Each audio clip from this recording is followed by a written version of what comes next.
Dans le dernier épisode, nous avons découvert quelque chose d'assez surprenant. La Coupe du Monde n'est plus simplement un projet. C'est un programme avec ses standards, sa logistique, ses données et son budget colossal. C'est un système gigantesque composé de centaines de projets qui doivent fonctionner ensemble. Mais aujourd'hui, je veux parler de quelque chose encore plus difficile à gérer. Quelque chose qu'aucune technologie ne peut entièrement contrôler. L'être humain. Cet élément vital de l'équation. Parce qu'au fond, construire un stade est compliqué. Mais synchroniser des milliers de personnes qui pensent différemment, travaillent différemment et qui vivent sous pression, cela est encore plus difficile. Et cela nous amène à une question. Comment construit-on une équipe capable de performer sur les yeux du monde entier? Bienvenue dans le deuxième épisode de Project Pro.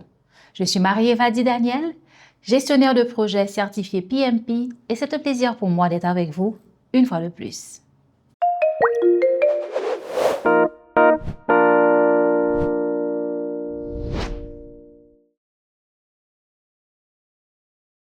Imaginez, vous devez sélectionner 26 joueurs, mais vous avez des centaines de profils possibles.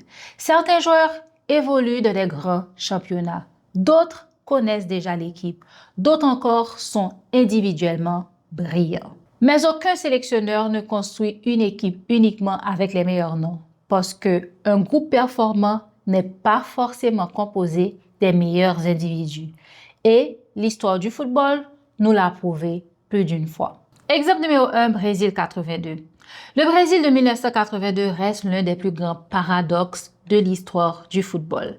Une équipe considérée comme l'une des plus talentueuses jamais réunies, mais qui n'a pourtant pas remporté la Coupe du Monde.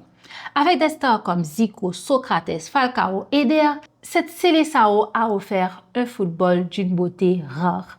Leur jeu était si spectaculaire qu'aujourd'hui encore, ils sont célèbres et considérés comme l'incarnation du Jogo Bonito.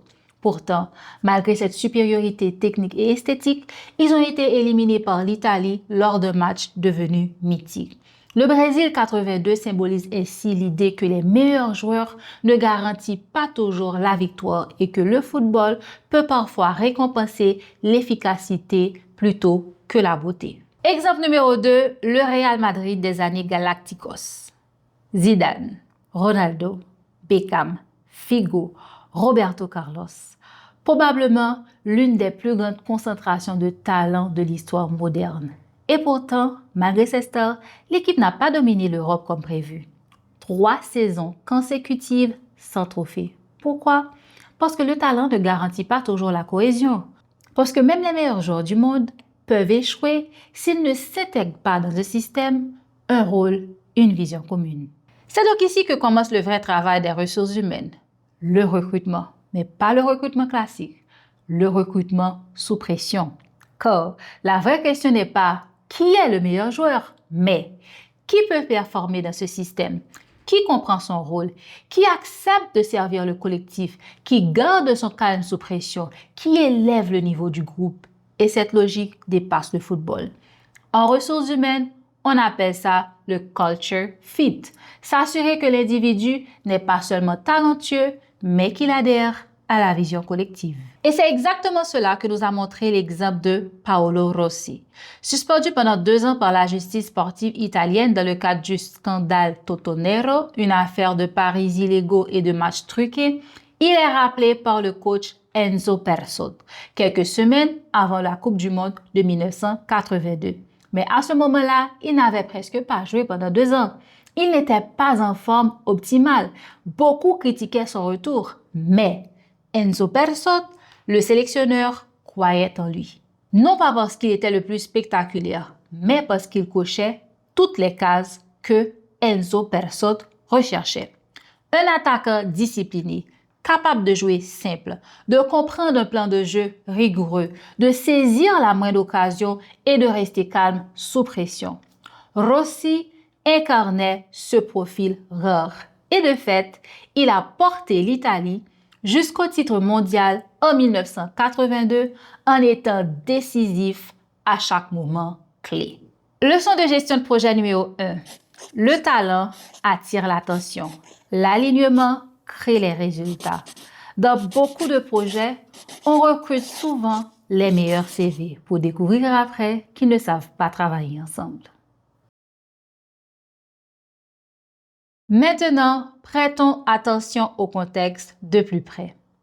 Des joueurs, des entraîneurs, des analystes, des préparateurs physiques, des médecins, parfois venant de pays différents, avec des habitudes différentes, des façons différentes de communiquer. Pourtant, une fois le coup d'envoi est donné, ils doivent agir comme une seule équipe. Comment? Grâce à des standards qui permettent d'adopter le même langage, le même processus et d'atteindre les mêmes résultats. Le but n'est pas de rendre tout le monde identique. Le but est tout simplement de permettre la coordination. Leçon de gestion de projet numéro 2. La culture n'est pas ce qui est affiché sur les murs. La culture, c'est ce qui permet aux gens de prendre de bonnes décisions, même sans supervision. Et la standardisation permet à chaque de l'équipe de savoir exactement ce qui est attendu de lui. Résultat, le stress diminue, la coordination devient plus claire, plus fluide et la créativité peut s'exprimer. Quand on pense risque, on voit généralement météo, budget, retard. Mais dans les grands projets, les plus grands risques sont souvent humains. Et dans le cas de la Coupe du Monde, ce sont des blessures, fatigue, conflits, mauvaise communication, stress, perte de motivation. Un projet peut être techniquement parfait et échouer à cause d'un problème humain. C'est pourquoi les équipes performantes préparent toujours des scénarios. Qui remplace qui reprend quoi, comment garder la continuité. Leçon de gestion projet numéro 3. Un projet robuste ne dépend jamais d'une seule personne. Dans le sport moderne, tout est observé et encore plus l'être humain. Charge physique, récupération, performance, temps de jeu. Mais attention, la donnée, elle ne remplace pas les personnes. Elle est là juste pour nous aider à prendre de meilleures décisions. Leçon de gestion de projet numéro 4. Mesurer ne veut pas dire contrôler. Mesurer permet d'accompagner. Ce que nous apprend la Coupe du Monde finalement est assez simple. Les plus grands projets ne gagnent pas forcément parce qu'ils ont plus de moyens. Ils gagnent parce qu'ils arrivent à transformer des individus en collectifs et cela dépasse largement le football. Comment arriver à faire en sorte que des talents différents avancent dans la même direction? Et en ce sens, peut-être que le vrai défi n'a jamais été comment faire pour trouver les bonnes personnes, mais plutôt comment créer les conditions idéales suffisantes pour que ces gens puissent travailler ensemble et réussir ensemble. Car le succès n'a jamais été le fruit du hasard. Il est le résultat d'une planification rigoureuse, d'une communication constante et de la capacité de mettre l'humain dans les meilleures conditions pour qu'il puisse performer. Dans le prochain épisode, nous allons voir comment déplacer ce système gigantesque. Nous allons parler de logistique. À bientôt!